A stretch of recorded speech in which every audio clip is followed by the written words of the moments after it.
Okay, सो आज हम array का फाइनल सेशन कंप्लीट करने जा रहे हैं। तो today will be the array final session. Array को यूज़ तो करते रहेंगे, बट आज से एरे का टॉपिक हम कर रहे हैं फिनिश, और कल से हम शुरू करेंगे फंक्शन का topic.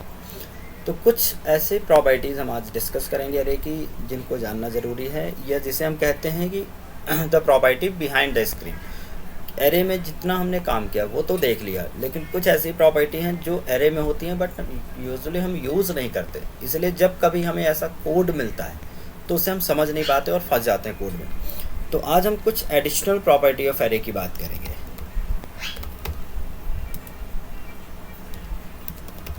Additional properties of array, ठीक है। तो कुछ एडिशनल प्रॉपर्टीज क्या हैं देखिएगा, आज उनका डिस्कशन करेंगे। फर्स्ट ऑफ ऑल, पहली चीज़ एरे के बारे में ये याद रखें कि एरे रिप्रेजेंट्स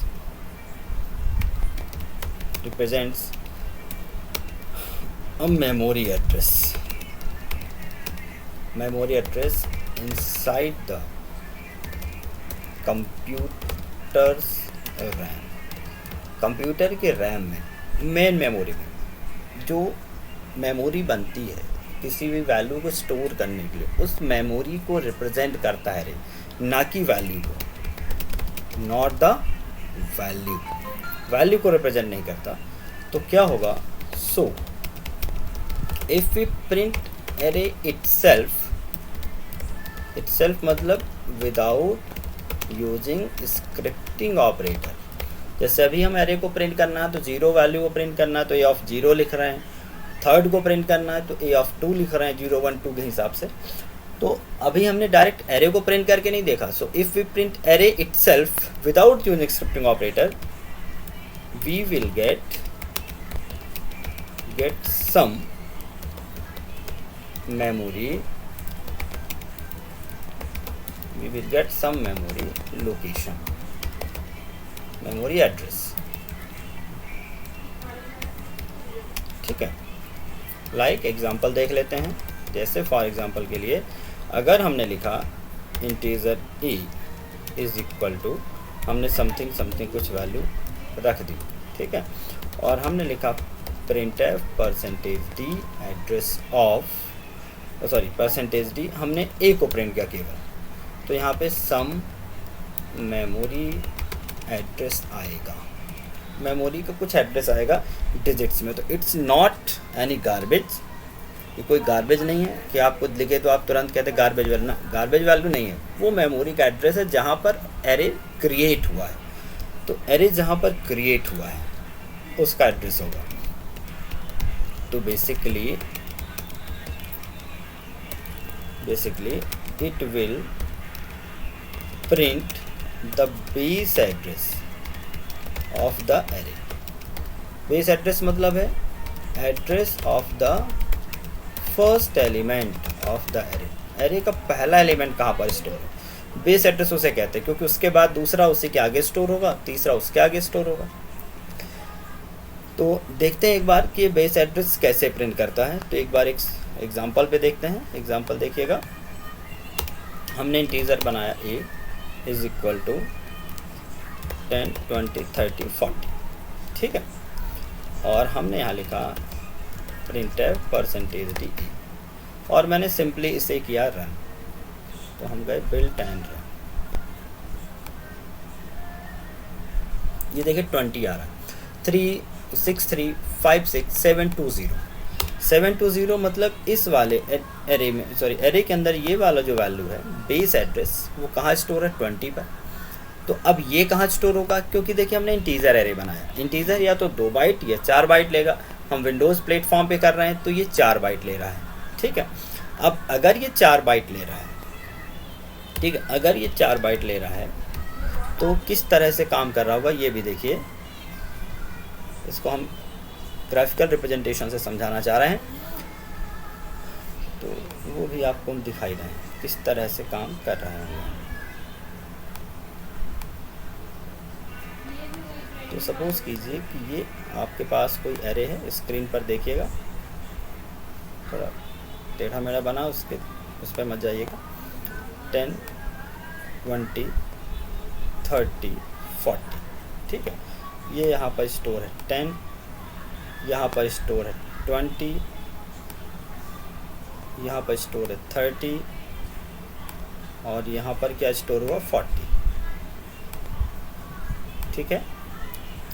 अब ये इंडेक्स नंबर है 0, ये इंडेक्स नंबर 1, ये इंडेक्स नंबर 2 और ये इंडेक्स नंबर 3। इस तरह से ये स्टोरेज हो चुका है। अब अगर इस एरे का नाम क्या है ए, तो मैंने क्या कहा, जब आप एरे को प्रिंट करेंगे तो बेस एड्रेस देगा, मतलब जो भी दे रहा है ये। एक बार फिर रन करके देखते हैं कि एग्जैक्टली क्या दे रहा है। मैंने रन किया,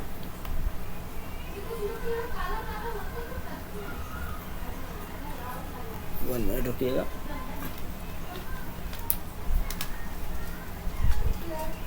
इसको बिल्ट एंड रन, देखिए 20 आ रहा, 6356720, 6356720। तो हमने इसको मान लिया ये कौन सा एड्रेस है, ये वाला एड्रेस है जो इस बफर पर है। तो ये हुआ 6 3 कुछ भी ले लेते हैं, 5 6 7 0 मान लेते हैं। चलिए इसको, जरूरी नहीं कोई फिगर हो। अब इंटीजर है तो ये कितने, एक एक एलिमेंट कितने बाइट का है, 4 बाइट का। यहाँ तो नहीं आएगा कितने बाइट का होगा, 4 बाइट का। तो अगर ये 4 बाइट रिजर्व कर रहा है यहाँ तक, ये बेस एड्रेस, तो इस वाले का एड्रेस समथिंग समथिंग आगे का वही रहेगा, बट ये हो जाएगा 74, ठीक है, क्योंकि 4 बाइट रिजर्व किया है। इस वाले का वही हो जाएगा, शुरू का तो वही रहेगा डैश डैश, और ये 4 बाइट मतलब ये क्या हो जाएगा 78, और इस तरह से आगे ये कंटिन्यू होगा। बट मुझे मिलेगा कौन सा एड्रेस, बेस एड्रेस। तो यही ये चीज़ यहाँ पर हमें मिल रही है, कहाँ पर, जब आप एरे को प्रिंट कर रहे हैं। अब ये देखते हैं कि अगर इसका एड्रेस ये है तो इसका प्रूफ तो करें, हाँ भाई ये पहले वाले का ही एड्रेस है, दूसरे का एड्रेस इससे +4 होके आना चाहिए अगर इंटीजर एरे है तो देखिए इसको कैसे हम देखते हैं, ये समझाने के लिए था। इसको मैं डिलीट करता हूँ। और तो अगर हमें किसी और बफर का एड्रेस चाहिए, ठीक है, बेस एड्रेस क्या हुआ ये पता चल गया आपको। तो कौन सा एड्रेस निकाल के दे रहा है ये, base address, that means address of the first element of the array, to get the address of other element, मतलब अदर इंडेक्स या अदर ब्लॉक का एड्रेस चाहिए, we have to use address of operator, ठीक है। Like अगर मुझे किसी और का एड्रेस चाहिए तो प्रिंटएफ में यूजुअली हम एड्रेस ऑफ स्कैनएफ में यूज़ करते हैं, लेकिन क्योंकि मुझे एड्रेस प्रिंट करना है तो ये देखिए मैंने लिखा एड्रेस ऑफ 1 प्रिंट करो, क्योंकि 0 का तो बाई डिफ़ॉल्ट दिखाई रहा वो, तो मैंने लिखा एड्रेस ऑफ ए ऑफ 1। तो स्कैनएफ में जब यूज़ करते हैं तो इसका मतलब यही होता है कि हम किसी एड्रेस पर डेटा ले जा रहे हैं। अब इस बार हम उस एड्रेस को प्रिंट करना चाहते हैं, तो अब ये देखिए इसी चीज़ को हमने यहाँ पर इम्प्लीमेंट किया, केवल चेक करने के लिए कि ये क्या अगले बफर को किस तरह से रिप्रेजेंट करेगा। तो हमने इसे प्रिंट किया और यहाँ लगाया /n। ज़रूरी नहीं कि सेम एड्रेस मिले, बट जो भी एड्रेस मिलेगा प्लस उसमें 4 आगे बढ़कर 1 का एड्रेस मिलेगा।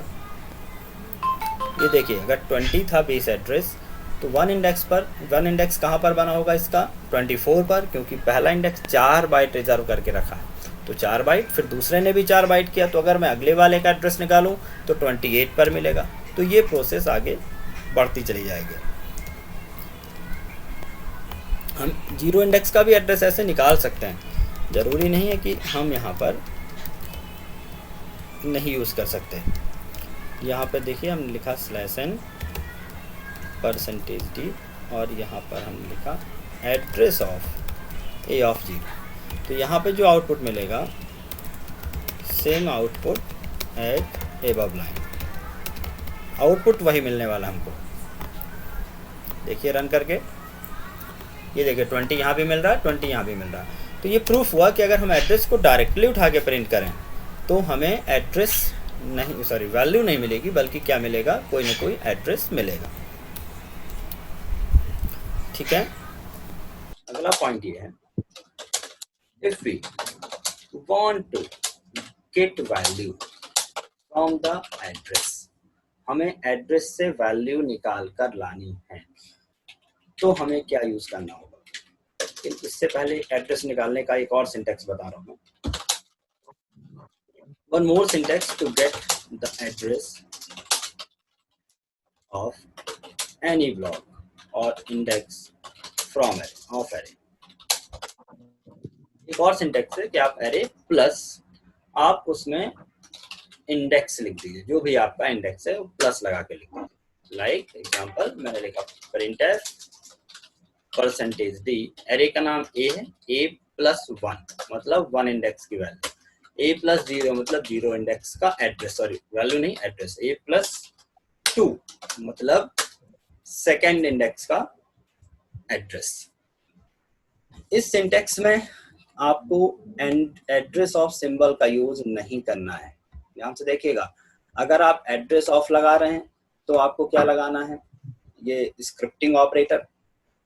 और अगर आप एड्रेस ऑफ नहीं लगा रहे हैं तो, क्योंकि अगर आप एड्रेस ऑफ नहीं लगाओगे, ए लिखा हुआ है, ए बाय डिफॉल्ट एड्रेस देगा, बट कौन सा एड्रेस देगा, बेस एड्रेस। मुझे बेस एड्रेस नहीं चाहिए, +1 उसके अगले वाले बफर का चाहिए एड्रेस, तो वो निकाल के देगा। ये क्या दिखा रहा है, बेस एड्रेस ए, लेकिन मैंने कहा a+2 मतलब बेस एड्रेस से +2 होकर मतलब थर्ड इंडेक्स का डेटा आपको मिलेगा। तो ये सिंटेक्स भी ट्राई करते हैं और देखते हैं क्या सेम आउटपुट मिलता है भाई। तो हमने बेस एड्रेस निकाला इससे, और उसी चीज को निकाला हमने a+0 से। देखिए a+0 लिखें या ना लिखें वही चीज मिलने वाली हमको, बेस एड्रेस के लिए सेम हुआ। और यहाँ पर हमने लिखा एड्रेस ऑफ a(1), या फिर हम क्या लिख सकते हैं, प्रिंटफ %d a+1। इनकी सबकी वैल्यू सेम आनी चाहिए। कैसे, शुरू के दो की एक आएगी, इन दोनों की, और इन दोनों की एक जैसी आनी चाहिए।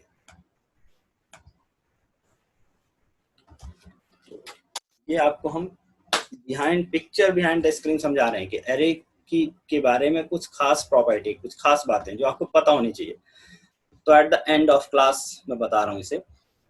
तो ये देखिए, शुरू के दोनों एड्रेस सेम है, उसके बाद के दोनों एड्रेस सेम है, मतलब हम चाहें तो ऐसा लिखें, चाहे तो ऐसा लिखें, चाहे तो आप %, लगाओ, चाहो तो %, नहीं लगाओ। इन सिचुएशन में अगर आप एरे को प्रिंट कर रहे हो तो आपको वैल्यू नहीं मिलने वाली है।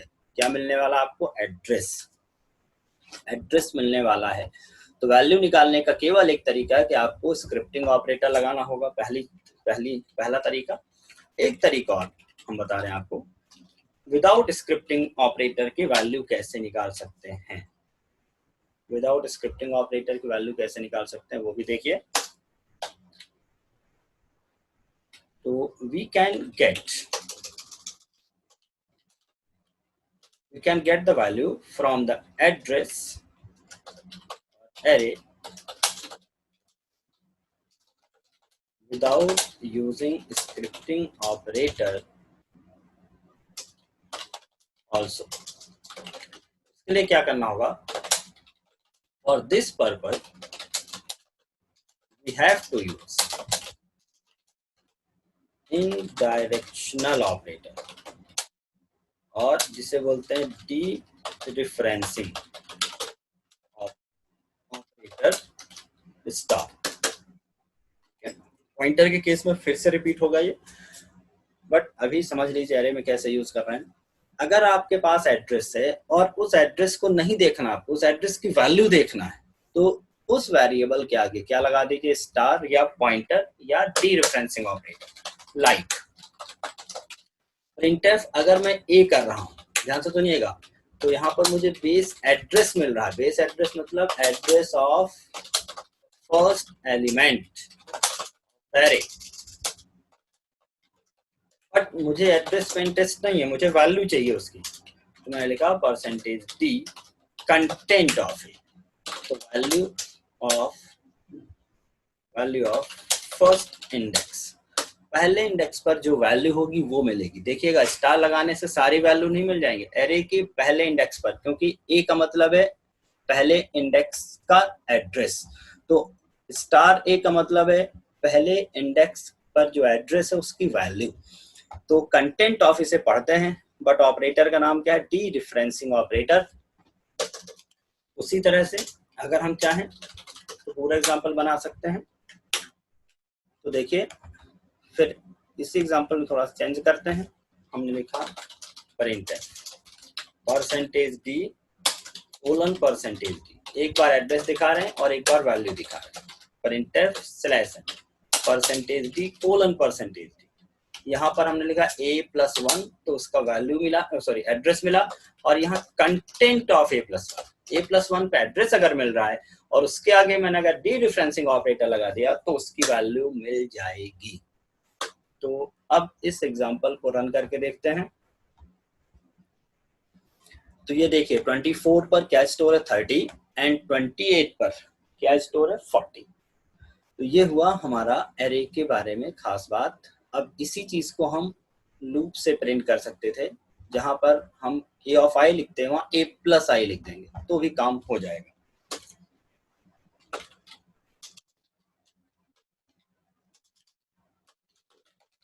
Getting the size of array. Getting the size of array.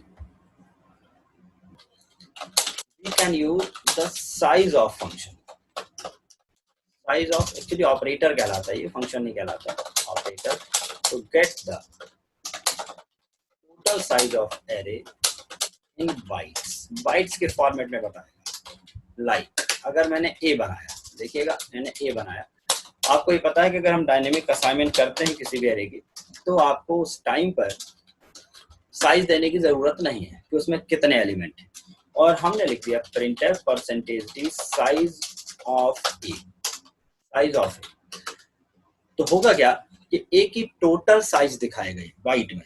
Total size का मतलब है कि यहाँ पर आया क्या 1 2 3 4 5 एलिमेंट है। 5 एलिमेंट किस टाइप के, इंटीजर टाइप के। एक एलिमेंट कितने बाइट स्टोर करेगा 4 बाइट, तो 5 एलिमेंट मतलब 5 × 4 क्या आउटपुट आने वाला 20। ठीक है, यहाँ 5 नहीं आएगा, ध्यान रखिएगा। एरे के साइज का मतलब ये नहीं कि नंबर ऑफ एलिमेंट कितने हैं उसमें, हमें बताएगा टोटल नंबर ऑफ बाइट कितना कंज्यूम कर रहा हमारा एरे, ये बताने का काम कौन करेगा, साइज ऑफ ऑपरेटर। तो लेट्स चेक इट, इसको भी देख लेते हैं। हमने इस पे देखा 3 एलिमेंट है जैसे, तो हमने लिख दिया यहाँ पे printf percentage D size of A. 3 element है। अब 3 एलिमेंट है तो साइज एक एक एलिमेंट कितने बाइट का, 4 बाइट का। तो 3 एलिमेंट कितने बाइट के हुए भाई, देखिए 12 बाइट। तो साइज कितनी आ गई 12। तो इसका मतलब ये नहीं है कि उसमें 12 एलिमेंट हैं, इसका मतलब है कि टोटल एरे का जो नंबर ऑफ साइज है, नंबर ऑफ बाइट रिजर्व है, वो कितना है 12। तो साइज हम इस तरह से निकालते हैं। How to determine the number of element of any array. ये कैसे पता लगाएं किसी एरे में टोटल नंबर ऑफ एलिमेंट कितने हैं, ये कैसे पता लगाएं कि किसी भी एरे में टोटल नंबर ऑफ एलिमेंट कितने हैं। जैसे एग्जांपल की अगर हम बात करें कि अगर हमने कोई एरे बनाया, हमने मेन बनाया, नॉर्मल बात करते हैं, टीजर ए लीजिए, और हमने यहाँ पे बहुत सारे फंक्शन दे दिए। ठीक है, सोचिएगा ध्यान से, देखते जाइएगा। इंटीजर हमने ए बना दिया, अब हमने लूप लगाया इक्वल टू 0 से। अब आई कितनी बार चलाएं, तो आप क्या करते हैं, गिनते हैं 1 2 3 4 5। तो आई लेस देन हमने सपोज करिए 5 चला दिया, आई प्लस प्लस कर दिया, और आपने यहाँ कर दिया printer percentage D A of I को हमने प्रिंट किया। यही आप करते आए हैं। ठीक है, एक एक एलिमेंट सबको प्रिंट करना है तो हम ए ऑफ आई करते हैं। लेकिन इस प्रोग्राम में एक समस्या ये है कि अगर हम यहाँ कोडिंग पर गए और हमने यहाँ ज्यादा एलिमेंट और बढ़ा दिए, कोडिंग पर गए और हमने यहाँ पर एलिमेंट्स इंक्रीज कर दिए कुछ, तो क्या हमारा सारा एलिमेंट आएगा, नहीं आएगा। क्यों, क्योंकि यहाँ तो हम फिक्स्ड करके बैठे हैं कि 5 बार ही चलना है। तो हम चाहते हैं कि जैसे जैसे यहाँ पे एलिमेंट बढ़ते चले जाएं, उसी हिसाब से हमारा लूप भी अपने आप को रिपीटिशन बढ़ा ले, तो लूप भी रिपीटिशन बढ़ा ले। तो इन above example, if we assign some more element in array, then we have to change the repetition condition in each loop of the program which access this array. तो अगर मैंने यहाँ पर और भी बढ़ा दिए तो यहाँ हर एक लूप में रिपीटिशन कंडीशन बदलनी पड़ेगी, क्योंकि ये 5 एलिमेंट ही नहीं तो दिखाता रहेगा। तो अगर 6 होगा तो 6 लिखो, फिर हमने 2 डिलीट किए, अब फिर पूरे प्रोग्राम में ढूंढो भाई कहाँ कहाँ रहे हैं, क्योंकि वहां से फिर आपको 5 हटाकर या 6 हटा के 4 लिखना होगा। तो इस चीज से बचने का तरीका ये है। तो there is a trick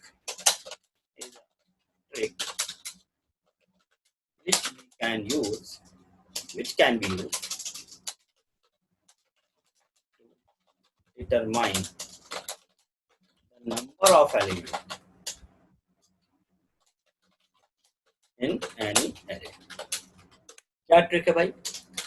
number equal to क्या लिखना है, साइज ऑफ जो भी एरे का नाम है divided by size of a of 0 या ए ऑफ 1, कोई भी एक एलिमेंट। तो देखिए मैथ की ट्रिक है, size of array, size of function अभी हमने देखा, देखिए ऊपर वाले केस में कि अगर 5 एलिमेंट है तो साइज टोटल किस में दिखाएगा, बाइट में। 5 नहीं दिखाएगा, टोटल बाइट में दिखाएगा। जैसे एक एलिमेंट 4 बाइट ले रहा है तो 5 एलिमेंट कितने बाइट ले रहे हैं, 20 बाइट। तो अब मुझे ये डिटरमाइन करना है कि नंबर ऑफ एलिमेंट कितने हैं। तो 20 को किसी एक की साइज से आप डिवाइड कर दीजिए। तो देखिए साइज ऑफ एरे सपोज कीजिए 20 है, साइज ऑफ ए ऑफ 0 मतलब एक एलिमेंट का साइज क्या है, 4 है, तो 20 डिवाइडेड बाई 4 तो नंबर ऑफ एलिमेंट मिल जाएंगे आपको। तो अब अगर ज्यादा एलिमेंट हो तो यहाँ पर साइज ऑफ एलिमेंट भी बढ़ती जाएगी और उस हिसाब से हमें क्या मिल जाएगा, नंबर ऑफ एलिमेंट। तो एक एग्जांपल और देखते हैं। इस एग्जांपल में 2 चीज इंप्लीमेंट करेंगे, साइज ऑफ का और एरे को प्रिंट करने का। ये तरीका एक नया तरीका हम देखेंगे जो आज हमने सीखा है। इक्वल तो हमने कुछ भी एलिमेंट दे दिए, खूब सारे दे दिए, ठीक है, हमें गिनने की जरूरत नहीं है। हमने इंटीजर ले लिया, एक आई, एक साइज ले लिया, ठीक है, और हमने लिखा size equal to size of a divided by size of a of 0। तो हमने ये हो गया। अब हमने लूप चला for i equal to 0, i less than कहाँ तक चलाया, साइज तक, i प्लस प्लस। अब देखिए प्रिंट करने का नया तरीका, एक हम आपको प्रिंट करके दिखा रहे हैं, कंटेंट ऑफ ए प्लस आई। अभी हमने देखा था, ये तरीका कहीं मिल जाए तो कंफ्यूज नहीं होना है कि ये गलत है। हमने इसको अभी पढ़ा है क्लास शुरू होते ही कि ये एक अलग तरीका है एरे को एक्सेस करने का, और हम आज इसी तरीके पे बात कर रहे हैं आज की क्लास में केवल कि क्या ऐसी नई प्रॉपर्टी है एरे की जो हमने नहीं पढ़ी अभी। तो कंटेंट ऑफ से क्या मिल जाएगा, ए प्लस आई मतलब हर एक इंडेक्स, हर एक एड्रेस की का कंटेंट। और अगर हम कंटेंट नहीं लगाते हैं तो मुझे हर एक एड्रेस का, हर एक बफर का एड्रेस मिलेगा। तो ये देखिए, इसको रन करके देखा हमने,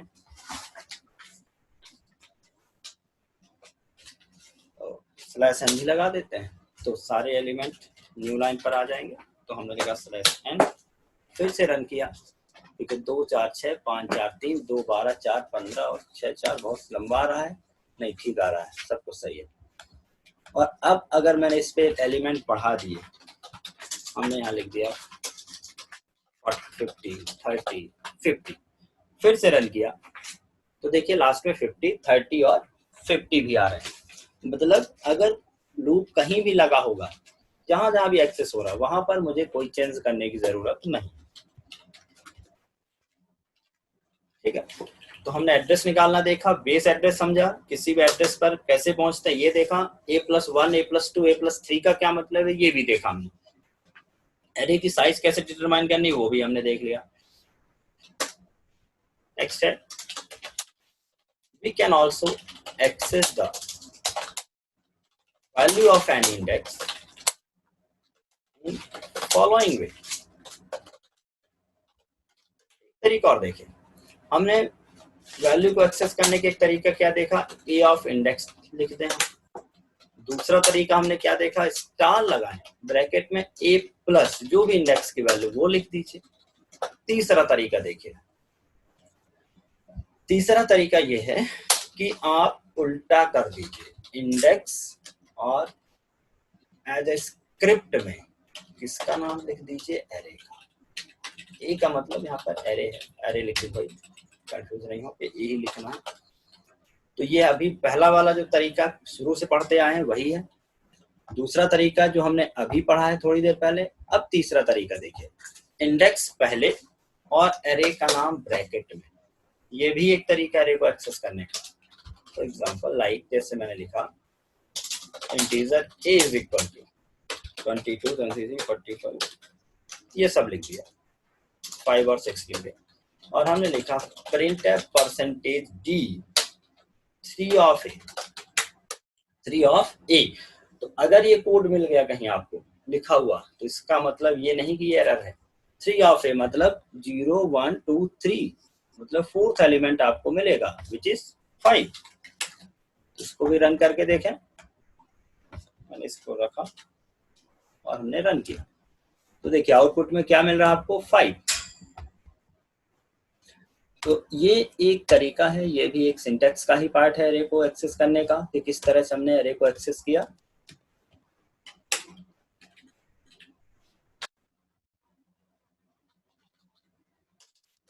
प्लस नोटेशन है, कंटेंट ऑफ या डीरेफरेंसिंग नोटेशन है, और एक index notation. So that's all about array. तो एडिशनल प्रॉपर्टीज एरे की जो है वो हमने डिस्कस कर ली हैं।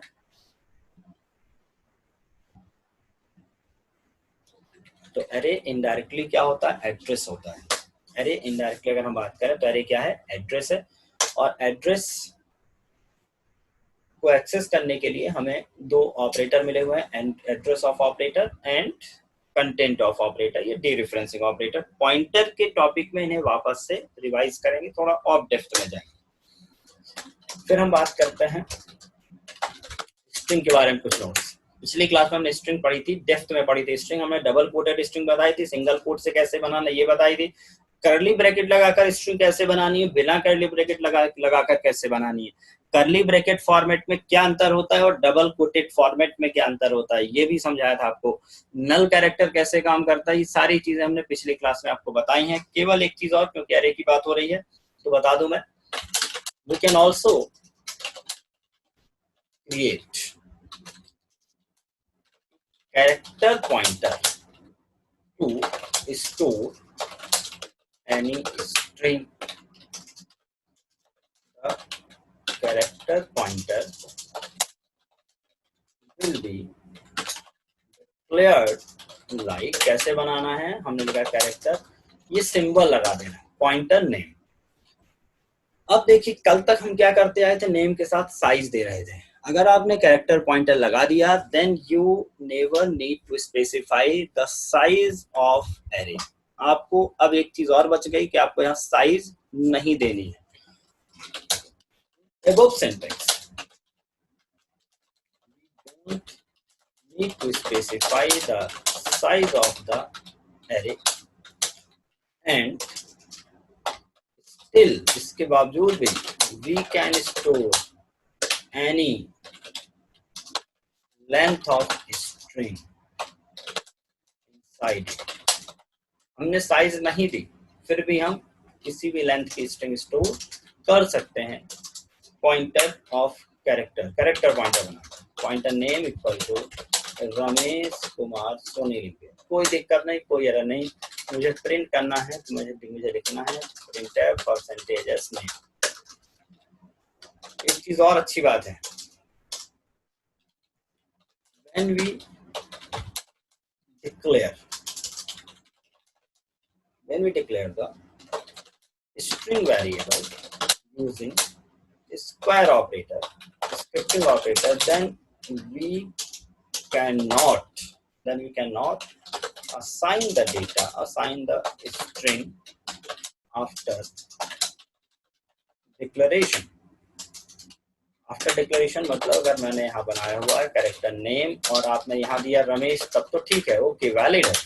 लेकिन अगर आपने इस तरह लिखा कैरेक्टर, हमने सपोज कीजिए कि लिया ADDR एड्रेस के लिए, और यहाँ पर हमने 30 डिक्लेयर कर दिया और फिर हमने लिखा ADDR is equal to Bhopal, तो ये क्या दिखाएगा? एरर। ये पिछली क्लास में करके भी देखा था हमने कि स्ट्रिंग अगर हम बना रहे हैं तो असाइन इनपुट तो हम ले सकते हैं स्कैनफ से कहीं भी, लेकिन असाइन केवल उसी लाइन पे कर सकते हैं जहां पर हमने डिक्लेयर किया हुआ है।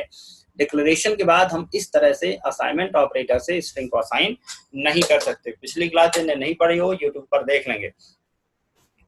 But if we have declare string using pointer notation से किया है, then we can assign the string value anytime। मतलब अगर हमने कैरेक्टर पॉइंटर नेम ले लिया है तो कोई दिक्कत नहीं, name equal to Ravi Kumar Shukla हम कहीं भी कर सकते हैं, ये कोई एरर नहीं आएगी। तो ये भी एक अंतर है जिसे आपको ध्यान रखना है।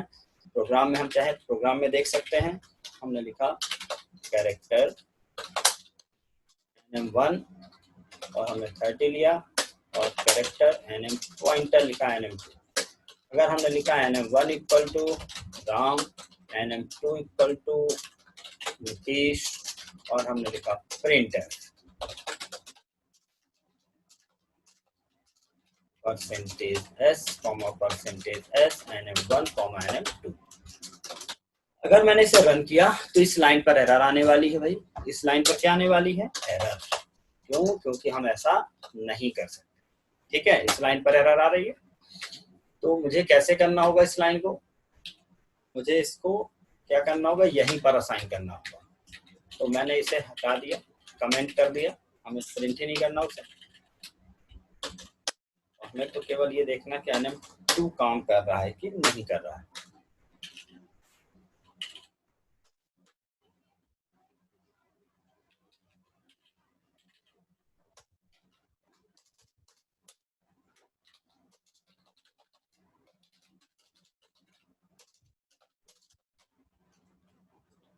देखिए मुकेश आ गया, कोई दिक्कत नहीं।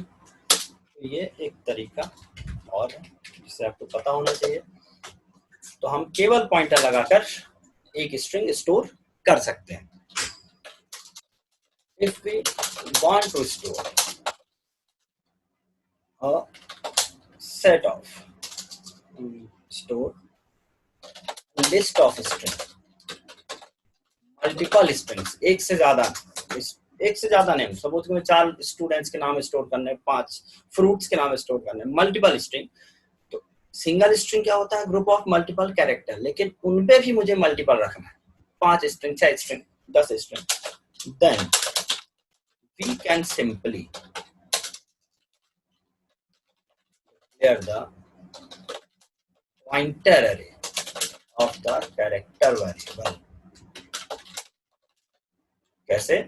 इस तरह से अगर मुझे लिखना है 5 नेम तो मैंने लिख दिया कैरेक्टर पॉइंटर नेम्स। अब यहाँ 5 का मतलब 5 कैरेक्टर नहीं बल्कि 5 स्ट्रिंग, क्योंकि परसेंट नेम का ही पॉइंटर नेम का मतलब हो गया एक स्ट्रिंग।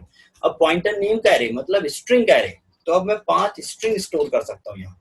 देखिए उमेश, गणेश, सोनी, साइज को लेकर भी कोई दिक्कत नहीं है। पाल, रजनीश, 1 2 3 4 और हमने अपना काम कर दिया। ठीक है, तो इस तरह से आप इसे भी देख सकते हैं कि ये काम कैसे करेगा। तो इस एग्जांपल पे इसको देखते हैं कि क्या ये काम कर रहा है। अभी 5 नाम है तो हमने इंटीजर एक आई लिया, for i equal to 0, i less than 5, i plus plus, और मुझे इनको प्रिंट करना है, प्रिंटफ %n, और हमने नेम्स ऑफ i को प्रिंट कर दिया। तो ये देखिए उमेश, गणेश, सोनी, मुकेश पाल, रजनीश एंड विकास पाठा के भूल गए, कोई दिक्कत नहीं। तो ये देख सकते हैं आप कि एरे में जो चीजें एडिशनल थी, जो एक्स्ट्रा थी, वो हमने आज डिस्कस करी। और इसके साथ ही एरे का सेशन खत्म होता है और अगले सेशन में कल से हम शुरू करेंगे फंक्शन। जिन बच्चों ने एरे नहीं पढ़ा हो पढ़ लें, क्योंकि ये पीछा नहीं छोड़ेगा। अभी फंक्शन विथ एरे, एरे का यूज होगा स्ट्रक्चर में, array inside function array inside structure, array of structure, array of pointer, pointer to array to pointer, बहुत सारा, मतलब आगे सभी क्लासेस में एरे का यूज तो होना ही है। So please go to YouTube channel and revise all the session of array. Okay, so it's enough for today and join the class on time. 5 बजे एग्जैक्ट में क्लास